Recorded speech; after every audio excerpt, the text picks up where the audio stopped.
నిస్వార్థంగా పనిచేస్తున్న బీసీ నాయకుడు పల్లా శ్రీనివాస్ యాదవ్ గారిని మాట్లాడాల్సిందిగా విజ్ఞప్తి చేస్తా ఉన్నాం.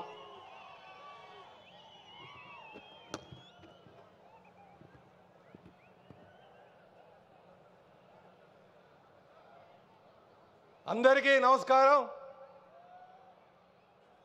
ఈరోజు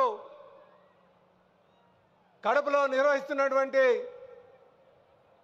మహానాడు సందర్భంగా ఇక్కడికి విచ్చేసినటువంటి తెలుగుదేశం పార్టీ కుటుంబ సభ్యులందరికీ కూడా, ఈ వేదిక ముందున్నటువంటి ప్రజానికానికి అందరికీ కూడా పేరు పేరున నా నమస్కారాలు తెలియజేసుకుంటూ, నేటి కార్యక్రమానికి ముఖ్య అతిథిగా విచ్చేసినటువంటి పూజ్యులు గౌరవనీయులు తెలుగుదేశం పార్టీ జాతీయ అధ్యక్షులు ముఖ్యమంత్రి గారైనటువంటి శ్రీ నారా చంద్రబాబు నాయుడు గారికి, అలాగే మా యువ నాయకులు భవిష్యత్ నాయకులు లోకేష్ బాబు గారికి, ఈ వేదిక మీద ఉన్నటువంటి కేంద్ర మంత్రివర్యులకు, రాష్ట్ర మంత్రివర్యులకు, శాసన సభ్యులకు, శాసన మండలి సభ్యులకు, అలాగే పార్టీలో వివిధ హోదాల్లో ఉన్నటువంటి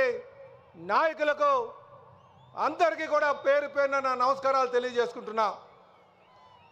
ఈరోజు ఈ సభను ఇంత విజయవంతంగా చేసినందుకు గాను కడప ప్రజలకు, ఈ చుట్టుపక్కల ఉన్నటువంటి రాయలసీమ ప్రజలకు పేరు పేరున నా నమస్కారాలు తెలియజేసుకుంటూ మీకు పాదాభివందనాలు చేస్తున్నా.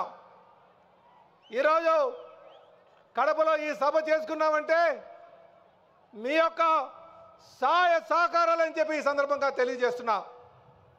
మీరు ఇచ్చినటువంటి సహకారం కానీ, ఆదరాభిమానం కానీ ఉత్తరాంధ్రలో ఉన్నటువంటి ప్రజానికానికి, అలాగే సర్కార్లో ఉన్నటువంటి ప్రజానికానికి మీ గొప్పతనాన్ని తెలియజేస్తామని చెప్పి ఈ సందర్భంగా తెలియజేస్తున్నాం. ఈరోజు మహానాడు ద్వారా ఏవైతే మేము మా యువ నాయకులు పెట్టినటువంటి తీర్మానాలు ఉన్నాయో, ఆ తీర్మానాలని మీ అందరికీ తెలియజేయడానికి ఈ బహిరంగ సభ పెట్టడం జరిగింది. అన్న నందమూరి తారక రామారావు గారు తెలుగు వారి యొక్క ఆత్మ గౌరవాన్ని, ప్రజలే దేవుళ్ళు సమాజమే దేవాలయం అనే నినాదంతో పార్టీ స్థాపించి వారు అనేక విజయాలు సాధించారు. అలాగే తెలుగుదేశం పార్టీ జాతీయ అధ్యక్షులు గత 40 సంవత్సరాలుగా పార్టీని తన బుధస్కంధాలపై వేసుకొని ఒక ప్రాంతీయ పార్టీని జాతీయ రాజకీయాలను శాసించే విధంగా పార్టీ నడిపించారు. అయినా వారు ఎప్పుడు కూడా సిద్ధాంతాలపైన వారు మాట్లాడలేదు. కానీ మా భవిష్యత్ నాయకుడు, యువ నేత లోకేష్ బాబు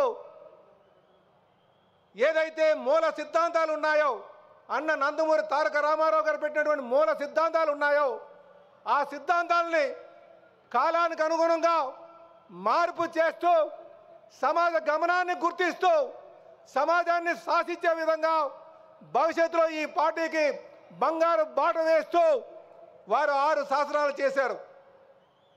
ఆ శాసనంలో మొదటిదిగా తీసుకుంటే తెలుగు జాతి విశ్వఖ్యాతిని.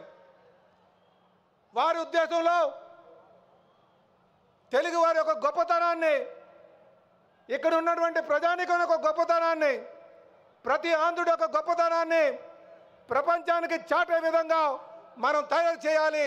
అది తెలుగుదేశం పార్టీ మొదటి సిద్ధాంతంగా వారు ఈరోజు మహానాడులో ప్రవేశపెట్టడం జరిగింది. అలాగే యువగలం ద్వారా ఏదైతే ఈ పార్టీకి యువత కొంత కొరత ఉంది, అది లోకేష్ బాబుతోనే భర్తీ అవుతుంది. అందుకే యువతకి ప్రాధాన్యత ఇవ్వాలి అనే విధంగా యువగలం అని చెప్పి రెండో సిద్ధాంతాన్ని ఆమోదించడం జరిగింది. అలాగే అన్నదాతకు అండగా, ఎందుకంటే రైతే రాజు, రైతుకి ప్రాధాన్యత కల్పించాలి, వారు ఎన్ని తరాలైనా సరే వాళ్ళు బాగోగులు చూడాలి అనే మూడో సిద్ధాంతాన్ని వారు ప్రవేశపెట్టడం, సభ ఆహ్వానించడం జరిగిందని చెప్పి తెలియజేస్తున్నా. అలాగే స్త్రీ శక్తి 4వ సిద్ధాంతంగా ఏదైతే మహిళ ఉందో మహిళలకు పెద్ద పీట వేయాలి, వారికి సముచిత స్థానం కల్పించాలి అనే విధంగా 4వది ప్రవేశపెట్టడం జరిగింది. అలాగే పేదలకు సేవలు ఈరోజు ఇక్కడికి వచ్చినటువంటి వెనుకబడినటువంటి వర్గాలందరికీ కూడా రాజకీయ అవకాశాలు కల్పించాలి, సమాజం స్థాపించాలి. రాజకీయ అవకాశాలు, ఆర్థిక అవకాశాలు, సామాజిక అవసరాలు తీర్చే విధంగా మరి 5వ సిద్ధాంతం వారు పెట్టడం జరిగింది. అలాగే చివరి సిద్ధాంతం ఏదైతే కార్యకర్త మా అధినేత అనే విధంగా కార్యకర్తకు అండగా ఉండాలి, వాళ్ళని బాగోగులు చూడాలి, వారికి ఎప్పుడు వారి జోలికి ఎవరు వచ్చినా సరే కబడ్దార్ అనే విధంగా మరి 6వ సిద్ధాంతం చేయడం జరిగింది. సోదరులారా, ఇవి ఖచ్చితంగా కాలాన్ని శాసించే విధంగా ఉంటాయని చెప్పి ఈ సందర్భంగా తెలియజేస్తూ ఈ సిద్ధాంతాలని అన్ని కూడా సభ ఆమోదించడం జరిగింది. అవన్నీ కూడా మీకు తెలియజేస్తున్నాం. చివరగా ఒక ఛాన్స్ అనే అవకాశం, ఒక ఛాన్స్ అని చెప్పి గత 5 సంవత్సరాలుగా ప్రజలను మభ్యపెట్టి దోపిడీ చేసినటువంటి వ్యక్తికి ఏదైతే గాలి జనార్దన్ రెడ్డికి జరిగిందో అదే శాస్తి జరుగుతుందని చెప్పి తెలియజేస్తున్నాం. అధికారాన్ని అడ్డు పెట్టుకొని మీరు మాఫీ చేసుకోవడానికో మేనేజ్ చేసుకోవడానికో రాజకీయ అధికారాన్ని వినియోగించవచ్చు. కానీ ఏదైతే ఈ జస్టిస్ సిస్టమ్ ఉందో justice may be delayed but never denied అని మా అధినేత చెప్పారు.